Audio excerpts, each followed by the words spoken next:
చరిత్ర ఎంతో విచిత్రమైనది కదా. ఎన్నో మిస్టరీలను మిగిల్చి మనకు వదిలేస్తుంది. వాటిని ఛేదించడం మన వల్ల కాని పని. అలాంటి ఒక మిస్టరీని తెలుసుకుందాం. స్టోరీలోకి వెళ్లే ముందు ఈ వీడియోని ఒక లైక్ కొట్టి మా ఛానల్ని సబ్స్క్రైబ్ చేసుకోండి. అది 1872 నవంబర్ 5 పగటి సమయం. సముద్రంపై చల్లటి గాలి బాగా వీస్తుంది. అలాంటి సమయంలో తన మెర్సిలిస్ట్ నౌకలో న్యూయార్క్ నుంచి యూరప్కు బయలుదేరాడు కెప్టెన్ బెంజమిన్ బ్రింక్స్. తనతో పాటు తన ఫ్యామిలీని, కొంతమంది నౌక సిబ్బందిని వెంట తీసుకెళ్లాడు. ఇది ఒక విహారయాత్ర కావడం వల్ల అందరూ ఎంతో ఆనందంగా ఉన్నారు. అట్లాంటిక్ మహాసముద్రంపై ఎలాంటి తుఫాన్ లేకపోవడంతో తమ జర్నీ చాలా ప్రశాంతంగా సాగుతుందని వారు అనుకున్నారు. కానీ రాబోయే ప్రళయాన్ని వాళ్ళు ముందుగా ఊహించలేకపోయారు. అది కాస్త పెద్ద నౌక కావడంతో దాని డిక్కి కింద కొన్ని వేల బ్యారెళ్లతో స్వచ్ఛమైన ఆల్కహాల్ ఉంది. వాటితో పాటు అదే నౌకలో మండే స్వభావం ఉండే కొన్ని బ్యారెళ్లు ఉన్నాయి. కానీ బ్రింక్స్ ఏం కాదులని వాటిని పెద్దగా పట్టించుకోలేదు. ఇటలీలోని జెనోవాకి వెళ్లే ముందు ఆ జోర్సులో నౌకను ఆపాలని అనుకున్నాడు. కానీ అతడు ఒకటి తలిస్తే ప్రకృతి ఇంకోటి తలించింది. నౌక బయలుదేరిన వారం రోజుల తర్వాత వాతావరణం పూర్తిగా మారిపోయింది. ఆకాశాలు మబ్బులొచ్చి తుఫాను జోరు అందుకుంది. అసలే అది చలికాలం.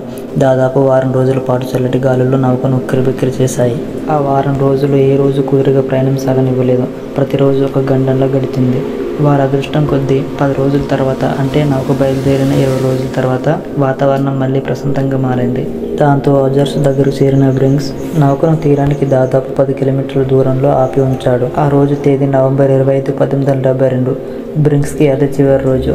నౌకను సముద్రంలో నిలిపిన 9 రోజుల తర్వాత, అంటే డిసెంబర్ 4న అట్లాంటిక్ మహాసముద్రం మధ్యలో ఆ నౌక ఎవరు లేకుండా ఉంది. అది పోర్చుగల్కి కొన్ని వందల కిలోమీటర్ల దూరంలో ఉంది. ఆ నౌకను దూరం నుండి కెప్టెన్ డేవిడ్ మొరావో చూశాడు. బ్రింక్స్ తన ఫ్యామిలీతో నౌకలో బయలుదేరే ముందు ఒకరోజు సాయంత్రం డేవిడ్ మరియు బ్రింక్స్ కలిసి డిన్నర్ చేశారు. డేవిడ్ మరో నౌకలో వెళ్తుండగా బ్రింక్స్ నౌక డేవిడ్కు కనిపించింది. బైనాక్యులర్లో చూసినప్పుడు ఆ నౌకలో ఎవరు లేకపోవడంతో డేవిడ్ షాక్ అయ్యాడు. డేవిడ్ తన నౌక నుంచి కొందరు సిబ్బందితో బ్రింక్స్ నౌక అయిన మెర్సిలిస్ట్ దగ్గరకు వెళ్లేందుకు పడవలో బయలుదేరారు. తన సిబ్బందితో మెర్సిలిస్ట్ చేరిన డేవిడ్ కొంతమందిని ఆ నౌకలోకి వెళ్లి చూడమని ఆదేశించాడు. కానీ వాళ్ళు లోపలికి వెళ్ళడానికి వెనకడుగు వేశారు. ఆ నౌకలో వాళ్ళందరూ రోగులు చనిపోయి ఉంటారు, అక్కడికి మేము వెళ్తే మాకు రోగాలు వస్తాయని అన్నారు. కానీ డేవిడ్ వాళ్ళందరికీ ధైర్యం చెప్పి అందరం ఒకేసారి లోపలికి వెళ్దామని అన్నాడు. అలా అందరూ ఒకేసారి నౌకలోకి ఎక్కి లోపలికి దిగారు. ఆ నౌకను చూసినప్పుడు నౌకలోని కాంపస్ పగిలిపోయింది. ఆ నౌకలో నుంచి పొడవైన తాడు సముద్రానికి వేలాడుతూ కనిపించింది. కానీ ఆ నౌకలోని క్యాబిన్లలో వస్తువులు, నగలు అన్నీ ఇక్కడికక్కడే ఉన్నాయి. కానీ బ్రింక్స్ వస్తువులు, నౌకకు సంబంధించిన పేపర్లు మాత్రం కనిపించలేదు. అలా అని అక్కడ ఏదో జరిగినట్లు డేవిడ్ బృందానికి కనిపించలేదు. మరి నౌకలో వాళ్ళందరూ ఏమైపోయారు? సముద్రం మధ్యలో ఏం చేయాలో డేవిడ్కి అర్థం కాలేదు. చేసేదేం లేక డేవిడ్ నౌకను జిబ్రాల్టర్కి తీసుకువెళ్లాడు. అనుకోకుండా మంటలు వ్యాపించడంతో ఆ నౌకలో వాళ్ళందరూ సముద్రంలో దూకేసి ఉంటారని డేవిడ్ వచ్చి రానికి కట్టుకథ చెప్పాడు.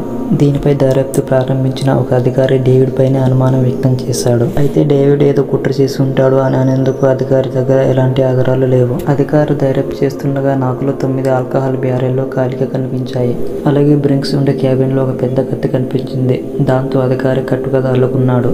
నౌకలోని సిబ్బంది డేవిడ్కి అమ్ముడుపోయి నౌకలో బ్రింక్స్ ఫ్యామిలీపై ఎదురు తిరిగి డేవిడ్ ప్లాన్ ప్రకారం 9 ఆల్కహాల్ బ్యారెళ్లు ఓపెన్ చేసి బ్రింక్స్ ఫ్యామిలీని తలలు ముంచి ఊపిరాడకుండా చంపి శవాలను సముద్రంలో పడేసి తర్వాత వారు లైఫ్ బోట్లలో పారిపోయారు. అందుకే బ్రింక్స్ క్యాబిన్లో దొరికిన కత్తిపై రక్తపు మరక ఉందని రిపోర్ట్ ఇచ్చాడు. కానీ ఫోరెన్సిక్ పరీక్షల్లో ఆ కత్తిపై ఉన్నది రక్తం కాదని, అది తుప్పు పట్టిందని తేలింది. దాంతో దర్యాప్తు అధికారి వాదన నిజం కాదని తేలింది. నౌకను తీసుకొచ్చినందుకు తనకు డబ్బు ఇవ్వాలని డేవిడ్ కోరగా కోర్టు అందుకు ఒప్పుకోలేదు. అయితే బ్రింక్స్ టీం నౌకను ఎందుకు సముద్రంలో వదిలేసిందో కోర్టుకు అర్థం కాలేదు. అప్పటిలో దీనిపై రకరకాల ఊహాగానాలు వచ్చాయి. కానీ కొంతమంది దాదాపు ఇది నిజమై ఉండొచ్చని అంచనా వేశారు. వాటిలో ఒక అంచనా ప్రకారం నవంబర్ 25న సముద్రంలో నౌకను ఆపిన సమయంలో వాతావరణం చాలా ప్రశాంతంగా ఉంది. ఆ సమయంలో నౌకలోని ఓ అంతస్తు నుండి ఇంకో అంతస్తుకి వెళ్లేందుకు బ్యారెళ్లు ఉన్న గది తలుపు సరిగ్గా తిరగకపోవడంతో ఒకటొకటిగా బ్యారెళ్లు కింద పడి భారీగా ఆల్కహాల్ లీక్ అవ్వడం మొదలయ్యింది. అది చూసి బ్రింక్స్ నౌకలో మంటలు రగిలి పేలుడు జరుగుతుందని అంచనా వేశాడు. తర్వాత వెంటనే సిబ్బందిని లైఫ్ బోట్లోకి పంపాడు. తాను కూడా తన ఫ్యామిలీతో పాటు లైఫ్ బోట్కి వెళ్లి ఆ బోట్ను నౌకకు తాడుతో కట్టి ఉంచాడు. కానీ ఆ తాడు తెగిపోవడంతో ఆ లైఫ్ బోట్ సముద్రంలో కొట్టుకుపోయి ఉంటుందని అనే అంచనాను ఎక్కువ మంది నమ్మారు. కానీ ఇలాగే జరిగి ఉంటుంది అని నమ్మేందుకు ఎలాంటి ఆధారాలు లేవు. దాదాపు ఇది జరిగి 100 సంవత్సరాలు దాటినా ఇది ఇంకా మిస్టరీగానే ఉండిపోయింది. వాళ్ళంతా ఏమైపోయారో ఇప్పటికీ ఎవరికీ తెలియదు.